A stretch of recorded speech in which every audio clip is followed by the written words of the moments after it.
মা এদিকে আসো, তুমি আসো, এদিকে আসো, আসো। লক্ষ্মী মা আমার, যাও ওই লামু যাও। তুমি এটা কি করলা? ফোনটা কেন ভাঙলা? পাংসি বেশ করেছি। এই তোমাকে আমি কতবার না করছি, কতবার বারণ করছি যে বাচ্চারা মোবাইল দেখায় না খাওয়াইতে। আমি না করার পরেও তুমি কেন বাচ্চাকে মোবাইল দেখায় দেখায় খাওয়াচ্ছ? কেন করতেছো এটা?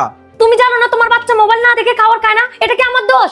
বুঝতে পেরেছি যে এটা তোমার দোষ না, কিন্তু বাচ্চাটা যখন তোমার পেট থেকে দুনিয়া আসছিল তখন কি সে মোবাইলটা সাথে করে নিয়ে আসছিল? কথা বলতেছো না কেন, বলো নিয়ে আসছিল। শোনো, একটা বাচ্চাকে তুমি যেভাবে শিক্ষা দিবে ঠিক সেভাবে ও বড় হবে। এই মোবাইলের কারণে বাচ্চাদের কি পরিমাণ ক্ষতি হচ্ছে সেটা কি তোমার কোনো ধারণা আছে? হ্যাঁ, কোনো ধারণা আছে তোমার? এই বাচ্চাগুলো মোবাইল আসক্ত হয়ে তাদের কোনো পড়ালেখার দিকে মনই দিচ্ছে না, বাপ মায়ের প্রতি ভালোবাসা কমে যাচ্ছে তাদের, তারা কোনো খেলাধুলার দিকে মন দিচ্ছে না। এই মোবাইলে আসক্ত হওয়ার কারণে বাচ্চাগুলো দিন দিন প্রতিবন্ধী হয়ে যাচ্ছে। এই জন্যই আমি তোমাকে আগেই সতর্ক করছিলাম যে বাচ্চাকে মোবাইল দেখে কিছু খাওয়াবা না, ওরে মোবাইল থেকে দূরে রাখবা।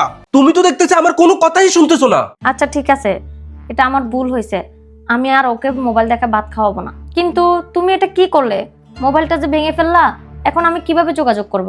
আচ্ছা ঠিক আছে, অসুবিধা নেই। আমি তোমার মোবাইল ভেঙেছি, আমি তোমাকে মোবাইল কিনে দেবো। শোনো, আমি তো সারাদিন অফিসে থাকি, কিন্তু তুমি তো ওর মা, তুমি সারাক্ষণ ওর পাশে থাকো।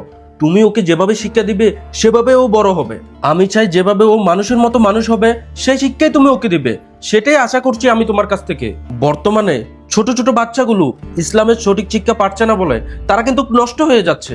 আমি চাই আমাদের বাচ্চাটা ইসলামের আদর্শে বড় হোক, সেই শিক্ষাটাই তুমি ওকে দিবে, এটাই আশা করতেছি আমি তোমার কাছ থেকে। তাই আমি এটাই চাই যে তুমি ওকে মোবাইল থেকে দূরে রাখো। আচ্ছা ঠিক আছে, তুমি কোনো চিন্তা করো না, আমি ওকে মাদ্রাসায় ভর্তি করিয়ে দিব। ঠিক আছে, সেটাই যেন হয়। এমনিতে আমি ওকে নিয়ে অনেক দুশ্চিন্তায় থাকি। এখন তাহলে তুমি অফিসে যাও, তোমার দেরি হয়ে যাচ্ছে তো। ঠিক আছে, তাহলে তুমি থাকো, আমি অফিস যাচ্ছি। আল্লাহ হাফেজ। ঠিক আছে, আল্লাহ হাফেজ। আপনার বাচ্চাকে সুস্থ রাখতে চাইলে, ভালো মনের মানুষ হিসেবে গড়ে তুলতে চাইলে মোবাইল থেকে দূরে রাখুন। আর যদি ভিডিওটি ভালো লাগে শেয়ার করে দিন।